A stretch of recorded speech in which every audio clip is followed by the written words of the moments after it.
30 government officials have been reportedly sentenced to death by Kim Jong Un after authorities failed to stop the catastrophic floods. Power in North Korea is maintained not by loyalty, but by terror.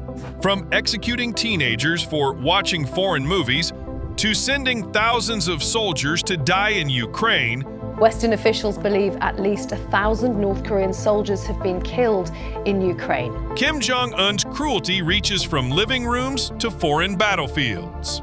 Today, we reveal the 15 cruelest acts of Kim Jong Un. Media executions. Authoritarian control in North Korea doesn't stop at politics. Movies and music can get you killed. In most countries, teenagers sneak movies and music as a harmless rebellion. In North Korea, that rebellion can mean death. In October 2022, two boys, just 16 and 17 years old, were executed in Ryanggang province for watching banned South Korean and American dramas. Thousands of locals were forced to gather and witness the killings. A state-orchestrated performance designed to terrify the young and old alike. Their crime was not violence, theft, or dissent. It was exposure to outside culture. South Korean music and films offer a glimpse of a freer world, one where people laugh, love, and dream without fear. For Kim Jong Un, that kind of hope is poison. By choosing teenagers as victims, the regime sent a calculated message. No one is too young to be crushed. This was not an isolated event. Reports confirm that others have been executed or imprisoned for smuggling films, owning radios tuned to foreign stations, or sharing foreign music. In a nation where culture is tightly controlled, consuming entertainment becomes an act of resistance, and one that the regime punishes with death. The execution of two teenagers over movies illustrates the grotesque extremes of control in North Korea. It shows that under Kim Jong Un, even the simple joy of watching a drama is transformed into a crime worthy of public execution. Persecuting believers.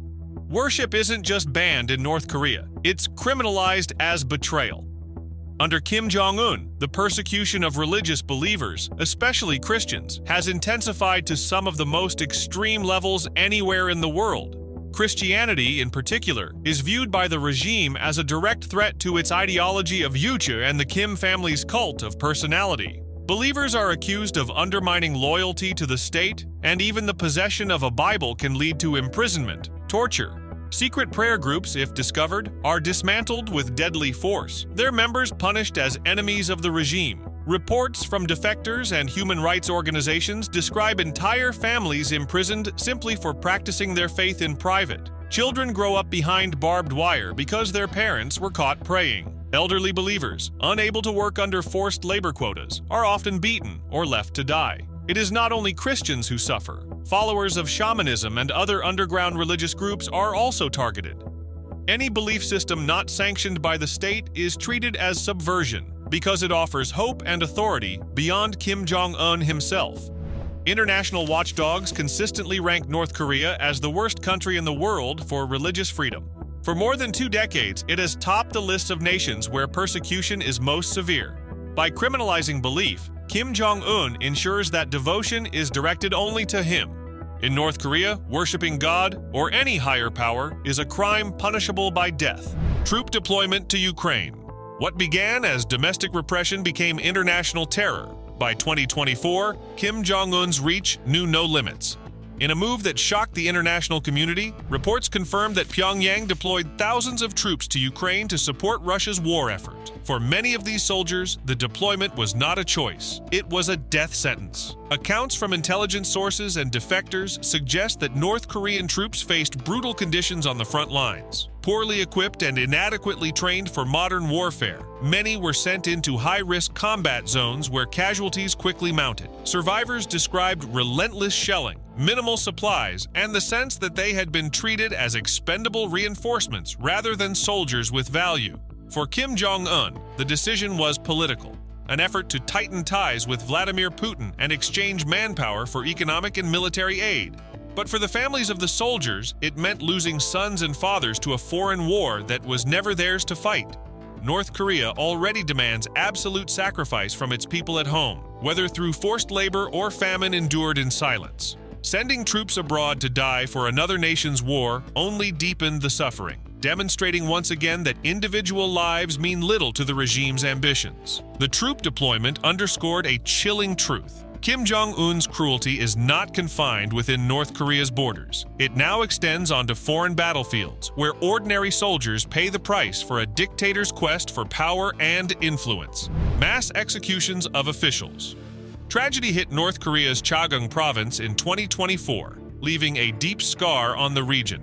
Torrential rains triggered devastating floods and landslides, claiming an estimated 4,000 lives and forcing over 15,000 people from their homes. Instead of focusing on relief, Kim Jong Un's regime turned the disaster into another stage for brutality.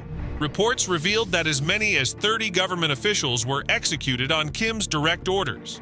Their alleged crime: failing to prevent the disaster.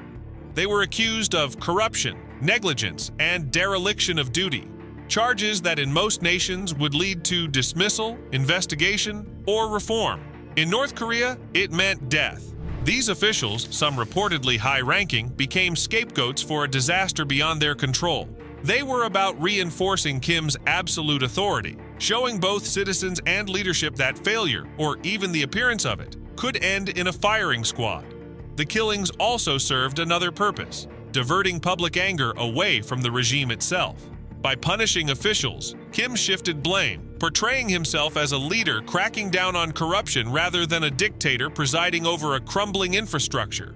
For the families of the victims, both of the floods and the killings, there was no justice, only fear. These mass killings highlight the regime's willingness to weaponize tragedy, using human lives to tighten its grip on power. In Kim Jong Un's North Korea, even natural disasters become political tools, and the price of survival is measured in blood. Songbun caste system. Talent means nothing in North Korea. Who your grandparents were decides your future. At the heart of the regime's control is the Songbun system, a rigid caste structure that divides the population based on family background and perceived loyalty to the state. Every citizen is classified into one of three broad categories: core, wavering, or hostile. Within these, dozens of subgroups determine whether someone is trusted or distrusted by the regime. If your ancestors fought alongside Kim Il-sung during the revolution, you belong to the privileged core. If your family was linked to landowners, merchants, or suspected defectors, you may be relegated to the hostile class, condemned before you are even born. Songbun dictates nearly every aspect of life. It determines where a person may live, what job they can hold, what school their children may attend, and even whether they are allowed to join the military or the ruling party. The most privileged are permitted to reside in Pyongyang, enjoying relative comfort. The rest are scattered to rural areas, mining towns, or labor camps, their opportunities systematically restricted. The cruelty of Songbun lies in its permanence. It cannot be escaped, only endured. Entire families carry the weight of history, punished for the alleged sins of grandparents or great-grandparents. By dividing society in this way, Kim Jong Un's regime ensures loyalty from the few while controlling the many through inherited fear. Songbun is not just a social system, it is a tool of oppression written into every North Korean life. Family execution. Few acts of cruelty shocked the world like the purge of Jang Song-thaek in December 2013. Jang, Kim Jong-un's uncle and long considered the second most powerful man in North Korea, was accused of treason, corruption, and vague charges of dreaming different dreams. Once arrested, he was swiftly executed, but the purge didn't stop with him. It spread to his entire bloodline. Jang was not just family, he was an experienced power broker who had overseen economic dealings with China and guided Kim through the leadership transition. His execution showed that even the most trusted figures could be destroyed overnight. By eliminating Jang and his relatives, Kim wiped out any potential power base that might challenge him. The move was calculated terror. State media denounced Jang in lurid language, describing him as a traitor worse than a dog. The propaganda campaign turned his downfall into theater, warning every citizen and official that family ties offered no protection. The purge served as a demonstration of Kim's paranoia and cruelty. By killing his own uncle, he proved that no ally was indispensable, no family member untouchable. It wasn't simply political, it was personal, designed to erase Jang from memory and instill fear among all who served near the throne. The execution of Jang Song-thaek and his family remains one of the most infamous examples of Kim Jong Un's brutality. It cemented the idea that survival in North Korea depends on loyalty alone, and even that can vanish in an instant. Harsh quarantine. When COVID-19 swept across the globe, most nations sought to balance public health with the survival of their people. In North Korea, Kim Jong Un turned the crisis into another weapon of repression. Borders were sealed, aid was blocked, and trade with China, the country's lifeline, came to a halt. Instead of protecting citizens, the measures starved them. Entire towns and neighborhoods were suddenly locked down, often without warning. Families found themselves trapped inside, cut off from food supplies and markets. Human Rights Watch reported that aid groups were denied access, leaving malnourished children and the sick to fend for themselves. Prices for basic staples skyrocketed while medicine became almost impossible to obtain. Defectors later described heartbreaking scenes: parents boiling grass to feed their children, elderly neighbors collapsing from hunger, and whole households vanishing during the endless quarantines. To enforce these measures, the regime relied on fear. Anyone caught breaking quarantine orders risked prison or execution. Soldiers patrolled border villages to prevent smuggling food or medicine. Instead of being seen as protectors, they became enforcers of starvation. Kim framed these actions as national defense against the virus, but in reality, they served to tighten his grip. By isolating the population even further, he deepened the climate of fear and cut off one of the last threads of outside contact. For North Koreans, the pandemic was not just a health crisis, it was a state-imposed famine and a reminder that survival depended entirely on obedience. Brother assassination. Few hits in modern history were as bold as the 2017 assassination at Malaysia's main airport. Broad daylight, crowded terminal, no subtlety. Kim Jong-nam, the estranged half-brother of Kim Jong Un, collapsed after two women smeared a lethal nerve agent across his face. Within minutes, he was dead. Investigators confirmed the substance used was VX nerve agent, one of the deadliest chemical weapons ever created. Just a tiny drop can shut down the nervous system and cause almost immediate death. Its use was a chilling signal. This was not just an assassination, but a message from Pyongyang. Kim Jong-nam had lived in exile for years, often voicing skepticism about North Korea's leadership and rumored by some to be a possible alternative should the regime ever collapse. For Kim Jong-un, even the possibility of a rival, family or not, was unacceptable. The women who carried out the attack claimed they believed they were participating in a harmless prank, tricked into delivering the poison. Both were later arrested and tried, but the operation bore the fingerprints of a state-directed assassination. The killing shocked the world, not only for its brutality, but for its setting. An international airport, crowded, public, and under surveillance, was chosen as the stage. It was a demonstration of fearlessness, or perhaps recklessness, by Kim Jong-un. And now, it's time for the open discussion. This is Kim Jong-un's most cruel act in all of North Korea, and just one look at this image might explain why. Why are these men stripped down, scarred, and standing in eerie silence like lifeless mannequins? The sterile hallway echoes with tension as a single figure paces before them, giving orders or delivering punishment. What twisted ritual is unfolding behind these locked metal doors, and who are these men really? Is this loyalty or pure fear? Drop your thoughts below and don't forget to mention #OpenDiscussion. 3 generations rule. In North Korea, guilt doesn't end with the accused. It spreads like a stain across entire families. Known as the 3 generations rule, this policy ensures that if one person is charged with a political crime, their children, grandchildren, and sometimes even distant relatives are also punished. It is collective retribution on a scale rarely seen in modern times. The logic behind the rule is deterrence. By threatening entire family lines, the regime makes sure individuals think twice before speaking out, listening to foreign broadcasts, or attempting to defect. A father's whispered complaint about food shortages could condemn his children to lifelong imprisonment. A teenager caught with smuggled music might see grandparents banished to a labor camp. Even unintentional acts, being overheard questioning the leader, failing to display loyalty in a public ceremony, can unleash devastation on generations. Defectors describe the horror vividly. Children growing up behind barbed wire, never knowing freedom, were punished for crimes they did not commit. Mothers torn from infants, families split across different camps, and grandparents working themselves to death in mines for nothing more than blood ties.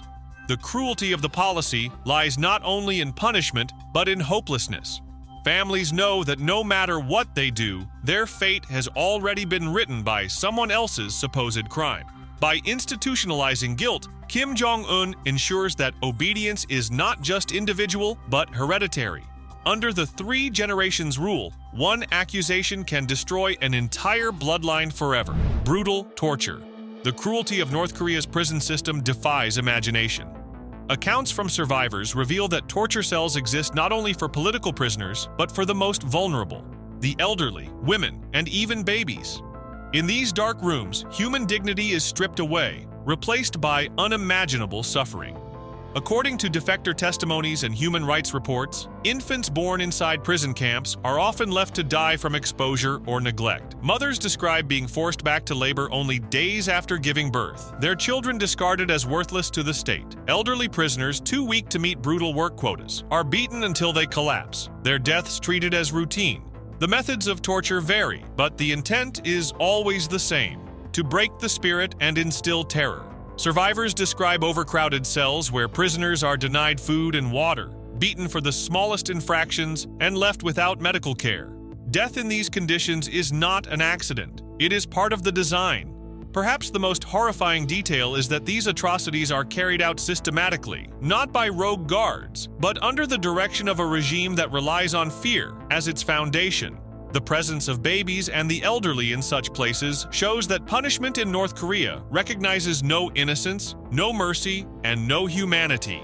These torture cells are not just prisons. They are chambers of despair, designed to extinguish hope and show every citizen that under Kim Jong Un, no life is beyond the reach of brutality. Foreign abductions. Kidnapping foreign citizens isn't just illegal. It's one of North Korea's most disturbing crimes. Beginning in the 1970s and continuing through the 1980s, North Korean agents kidnapped foreign citizens, most infamously from Japan, but also from South Korea and possibly other countries. Many of these victims were never seen again. The purpose behind the abductions was chilling.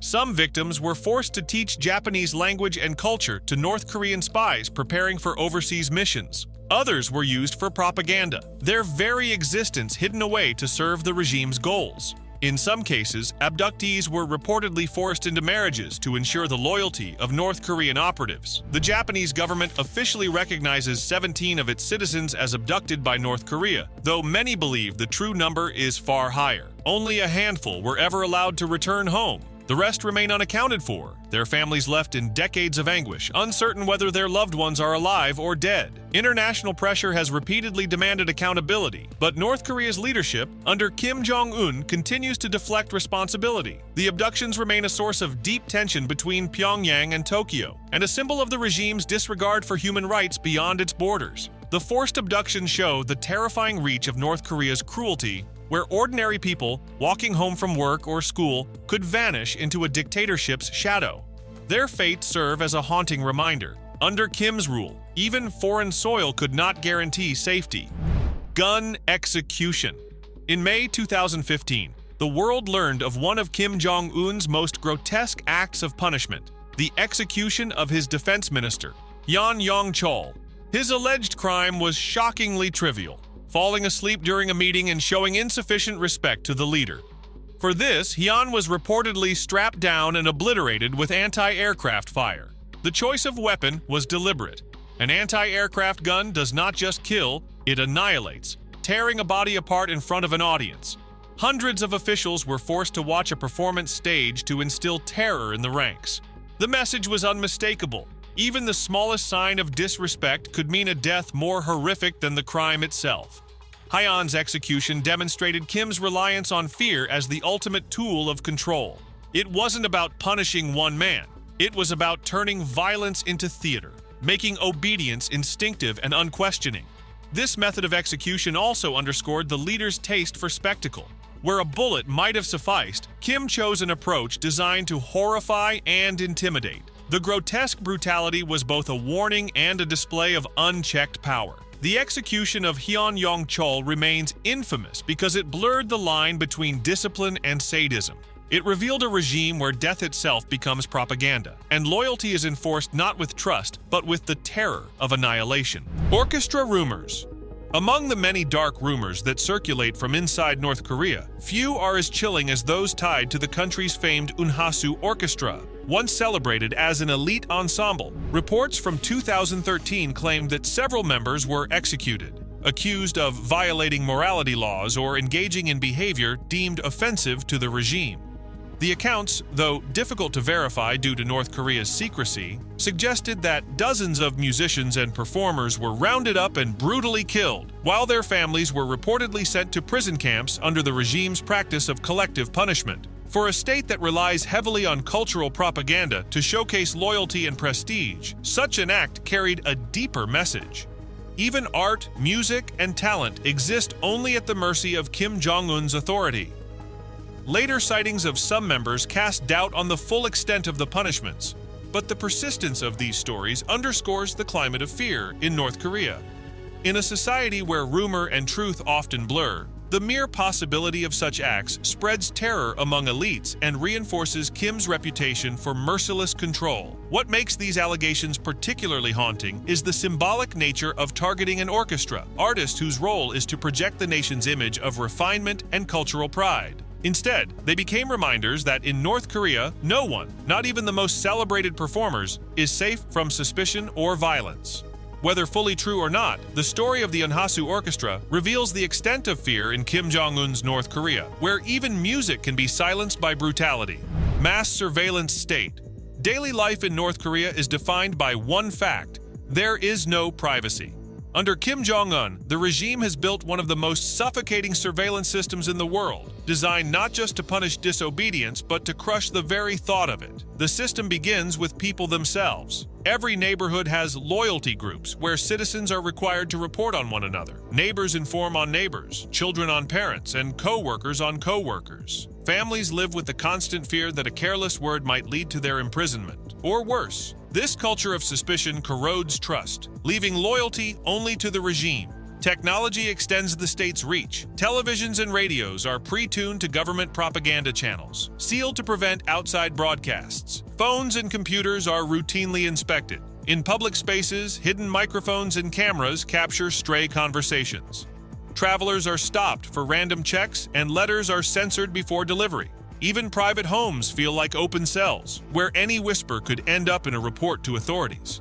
The consequences of being caught are severe. A single criticism, a joke overheard, or the possession of foreign media can lead to interrogations, torture, or sentencing to the country's vast network of labor camps.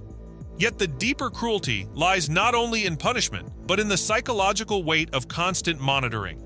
North Koreans learn to silence themselves, to erase independent thought before it surfaces. The surveillance state turns an entire nation into prisoners, watched, recorded, and controlled every waking moment. Forced labor camps. North Korea's network of political prison camps, known as Kwanliso, is one of the regime's most brutal instruments of control.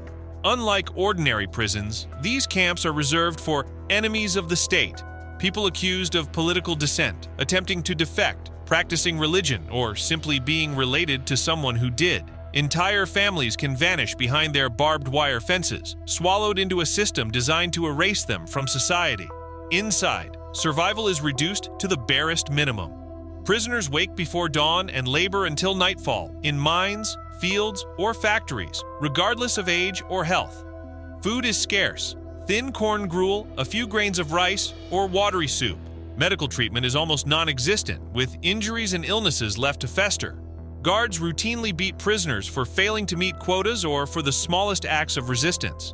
Estimates suggest that tens of thousands of men, women, and children remain trapped inside these camps today. Satellite images confirm their sprawling scale, even as the regime denies their existence. Former UN Human Rights Chief Navi Pillay once described conditions inside as worse than Nazi camps, a chilling comparison that underscores the depths of suffering.